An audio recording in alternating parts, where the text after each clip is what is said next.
If you hear skittering around like there's a few rats in your room, it's just my ferrets and wife. Don't. It's not your paralysis demon. My first night in the new base goes pretty smoothly. I set up some curtains, hoarded some water. Now I'm having a smoke. This apocalypse is a drag. I'm not apologizing. I settle into bed. It's as comforting as a plain white bedsheet can be in a blood-stained apocalypse. Somehow, I drift off to sleep, only to be given a heart attack at 2 o'clock in the morning. Who sets their alarm for 2 in the morning? Who did this?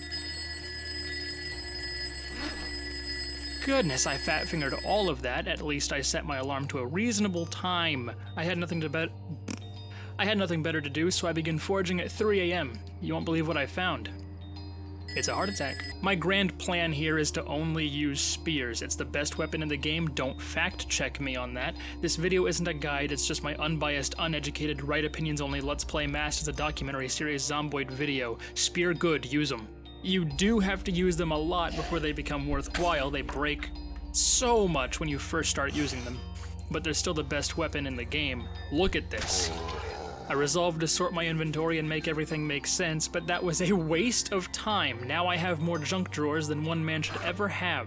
Well, if I'm gonna have an ample supply of junk drawers, I need an even more ample supply of junk to fill it with. I can't have my daughter searching for something without pricking her finger a million times on thumbtacks I've had since the 70s. How else is she gonna get tetanus? Look, I'm gonna be real with you. I spent more time doing this than I should have. I got efficient with it. I learned the maneuver. I learned the zig and zag, the twist and turns, the zug. Sorry. I started doing this at 11 a.m. and I wasn't done until 1:30. I spent 6 real-life minutes just doing this and having a blast. This game is perfect. You may be wondering why I'm hitting a warehouse first. Well, if you watched my last video on base defense, you'd hear that a warehouse is a primary spot to find the tools needed to start carpentry. And I got pretty good rolls here on the loot tables. I even found a welding mask and a metal sheet. We can even start farming here soon too, as well as rain collection. I want to do this on a much bigger scale soon, but for now this will work. My other methods are just putting a lot of bowls on the ground, so. Altogether, this was a good loot run. I'll be able to start base defense as soon as I get home. I didn't think I would mean that literally.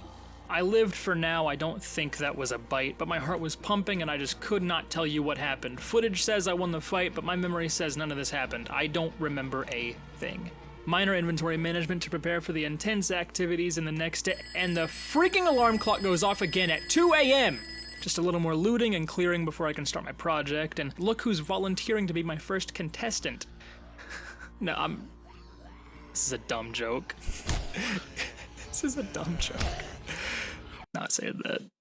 I need to do just a little more looting and clearing before I can start my project, and look who's volunteering to be my first combatant. I made sure the perimeter is clear and I loot the shed first. I found some cigarettes. It's enough to make a grown man cry. And the first order of business is to disassemble the furniture in the neighbors' houses. I'm sure he won't mind. He's dead.